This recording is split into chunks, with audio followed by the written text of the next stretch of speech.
بات کरेंगे ہمارے ساتھ عبداللہ حمید گل صاحب اس وقت موجود ہیں. بہت شکریہ عبداللہ صاحب, آپ نے اپنا قیمتی وقت عنایت کیا. عبداللہ صاحب, کیا کہیں گے؟ 3 وفد پاکستان کی جانب سے جو ہے وہ اس وقت تہران پہنچ چکے ہیں, اور جیسا کہ فوٹیجز ہمارے سامنے آتی ہیں, ماضی کی نسبت باڈی لینگویج میں کافی گرم جوشی پائی جاتی ہے, چاہے پاکستانی حکام کو دیکھ لیا جائے یا ایرانی حکام کو.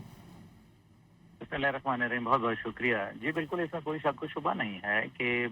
پاکستان کا جو احترام ہے وہ اب محبت میں تبدیل ہو گیا ہے. اب 2 بھائیوں کے درمیان میں بات چیت چل پڑی ہے, اور انشاءاللہ تعالی اس میں مزید آپ دیکھیں گے استقامت آئے گی. پاکستان کی جو لیڈرشپ ہے, خاص طور پہ ہماری جو ملٹری لیڈرشپ ہے,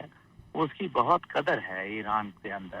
اور ایرانی عوام کے اندر جو پاکستانی حکومت کے حوالے سے جو کردار ہے وہ میرے خیال میں ایک ناقابل فراموش کردار ہے, جو ایرانی قوم کو میرے خیال میں آنے والی کئی دہائیوں یاد رہے گا انشاءاللہ. پاکستان نے بھی جس طرح سے سپورٹ کی اور ایران نے جس طرح سے پاکستان کے لیے نعرے بلند کیے آزادی اسکوائر کے اوپر, یقیناً وہ پوری دنیا کے لیے ایک پیغام ہے کہ 2 ممالک کیسے اپنے آہنی برادری کے اندر جا پہنچے ہیں. جہاں چین کے ساتھ پہلے کبھی ہماری دوستی ہوا کرتی تھی اور اس کو ہم کہتے تھے کہ شہد سے میٹھی, ہمالیہ سے اونچی اور سمندروں سے گہری, اس کو صدر شی جن پنگ نے نیا نام دیا اور اس کو آہنی بھائی کہہ دیا, آئرن بردر کہہ دیا. یہ ایک نئی جہت ہے دوستی کی, اور میرے خیال میں ایران کے ساتھ بھی اب ہم آئرن بردر ہوڈ کے اندر جا رہے ہیں. اس کا مطلب ہے کہ پاکستان اپنے 2 بارڈرز کو بڑے آسانی سے سیکیور کر بیٹھا ہے. ایک تو دشمن ہے ہمارا, ہمیں معلوم ہے, افغانستان صبح کا بھولا ہے, انشاءاللہ شام کو گھر آئے گا. اب جو پاکستان کا کردار ہے وہ پوری ایرانی قوم یہ دیکھنا چاہتی تھی کہ پاکستان کی طرف سے اس غم کی گھڑی کے اندر اس اہم موقع کے اوپر کون کون آتا ہے. تو فیلڈ مارشل صاحب اور وزیر اعظم صاحب کا وہاں موجود ہونا, اور پاکستان کے 3 اہم وفود کا موجود ہونا, اور سرکاری اور نیم سرکاری اور انڈیپینڈنٹ جو لوگ وہاں گئے ہیں نماز جنازہ کے لیے, یہ اس بات کی عکاسی کرتے ہیں کہ پاکستان کی قوم کا دل ایران کی قوم کے ساتھ دھڑکتا ہے.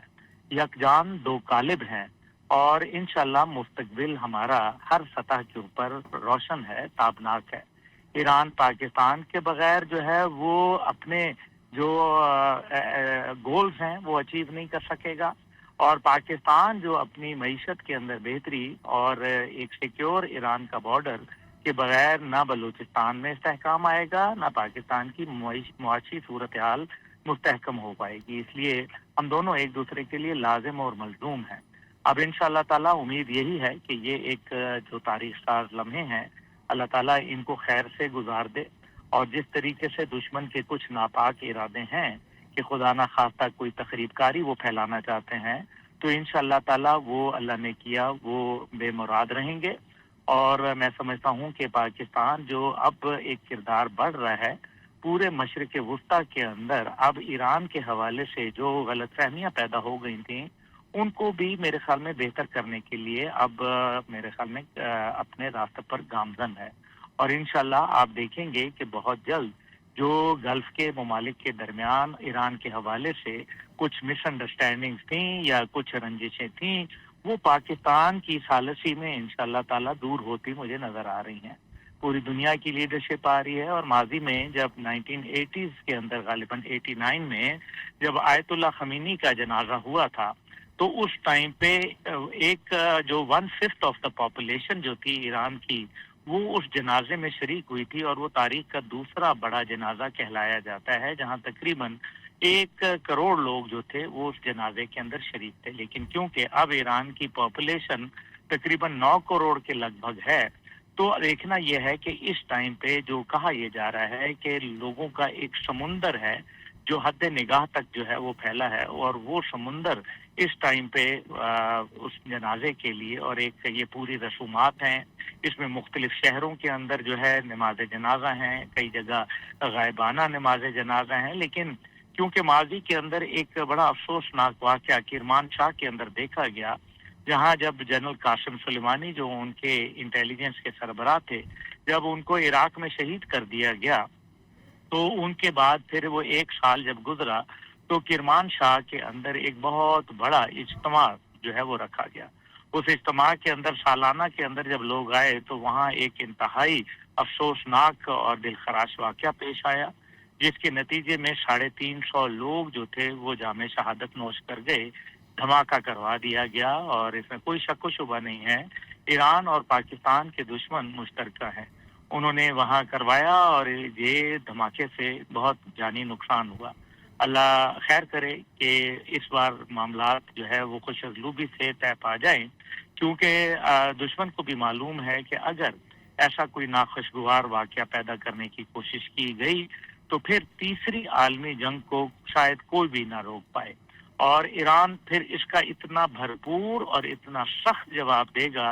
कि शायद इसराइल का नामो निशान मिट जाए। इसलिए ये गीदड़ भभकियां ज़रूर हैं, मुझे इसके अंदर अमली नज़र नहीं आता, लेकिन क्योंकि दुश्मन इंतहाई मकार, अय्यार और इसके अलावा अनप्रिडिक्टेबल है, इसलिए कुछ कहा नहीं जा सकता। अल्लाह से दुआ है कि अल्लाह ताला हमारे बरादर इस्लामी मुल्क के अंदर हर किस्म का और पाकिस्तान के अंदर इस्तेहकाम और अमन और सलामती रखे।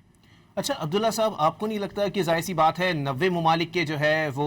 वफूद को जो है वो दावत दी गई है कि आप आएँ और इन आखिरी रसूमात में जो है वो शिरकत करें। आप वाज़े तौर पर बताइएगा सर कि आपको नहीं लगता कि सिक्योरिटी के हवाले से, दिफा के हवाले से जो इंतज़ामात होंगे वो इंतहाई गैर मामूली होंगे, और वो सिर्फ ईरान की तरफ से नहीं होंगे बल्कि वो जो वफूद आ रहे हैं या फिर बड़े बड़े ममालिक के जो हैं वो हुक्मरान आ रहे हैं, उनकी जानिब से भी उस दिफा को वाज़े तौर पर मज़ीद मजबूती बख्शी जाएगी? देखिए, ऐसा मेरा ख्याल है कि नहीं मुमकिन होगा, क्योंकि जो सिक्योरिटी है वो किसी भी मुल्क की जिम्मेदारी होती है। और जब मुल्क के अंदर ज़ाहिर है, अब जैसे पाकिस्तानी वफ्द है, जो 2-4 लोग आपके साथ जाते हैं, जो आपके पर्सनल स्टाफ होते हैं या दीगर ममालिक से लोग आते हैं, तो वो उसके अलावा तो सिक्योरिटी प्रोवाइड करना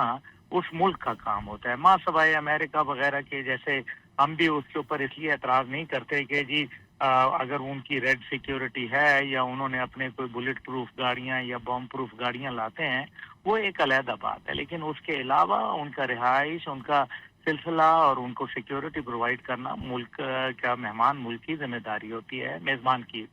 जो इसके अंदर अहम बात है वो ये है कि ईरान की सिक्योरिटी तो पहले भी मजबूत थी, लेकिन हमने कुछ अफसोसनाक वाक़यात देखे, जैसे कि इस्माइल हानिया की शहादत पे देखा। जब सदर मसूद पज़ेशियान का ओथ टेकिंग था तो उस पे, हालांकि वो सबसे दुनिया के अंदर हाई वैल्यू टारगेट समझे जाते थे और सबको पता था कि वो एक मुल्क में आ रहे हैं, तशरीफ ला रहे हैं, फिर उन पे ड्रोन हमला होता है और बाकायदा उनके अपार्टमेंट के अंदर जहां उनको रखा गया था उस बिल्डिंग के ऊपर उसके अंदर वो जामे शहादत नोश कर जाते हैं। ये वो लम्हा था जब जिसने पूरी दुनिया को ये सोचने पे मजबूर कर दिया कि ईरान के सिक्योरिटी इदारों के अंदर कहीं कुछ लूप होल्स मौजूद हैं। वो कि उसके बाद तकरीबन 68 इंडियन एजेंट भी पकड़े गए, दीगर मुसाद के एजेंट भी पकड़े गए, लेकिन हाउएवर मैं इस चीज को खारिज इम्कान नहीं कह सकता कि जो अभी हालात हैं उसके अंदर ये कह देना कि जी अब वहाँ सब अच्छा की रिपोर्ट है, तो नहीं, सब अच्छा रिपोर्ट नहीं है। अभी भी देखिए कि अभी जब जंग हो रही थी तो उनके जो जनरल इस्माइल कहानी थे, उनके न्यूक्लियर साइंसदान थे, जनरल पाकपुर थे और इसी तरीके से दीगर क़यादत थी, उन सबको निशाना बनाया गया। और सबसे बढ़कर तो आयतुल्ला अली खामेनाई शहीद को आप देख लें कि वो इस टाइम पे इतने हाई वैल्यू टारगेट थे। अमेरिका उनका जो है वो जान का जो है वो प्यासा हुआ था, और उसके बाद जो है वो नतीजा क्या निकला आपने देख लिया है, जामे शहादत नोश कर लिया। तो गैर मुल्क देखें, ये तो अपने मुल्क के लोग हैं, यहाँ तो बात कुछ और है, लेकिन जब गैर ममालिक इसमें मुलविस हो जाते हैं और उनकी सिक्योरिटी कहीं खुदा ना खास्ता कॉम्प्रोमाइज हो जाए, तो फिर मेरा ख्याल है कि वो तो एक फिर ऑल आउट वॉर होती है उस मुल्क के खिलाफ।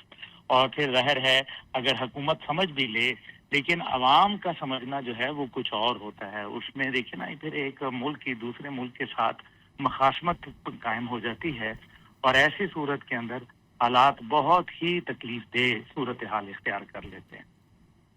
अच्छा अब्दुल्ला साहब, यहाँ पर ये भी बात पैदा होती है कि ज़ाहिर सी बात है ईरान की जो है वो दीगर दुनिया के साथ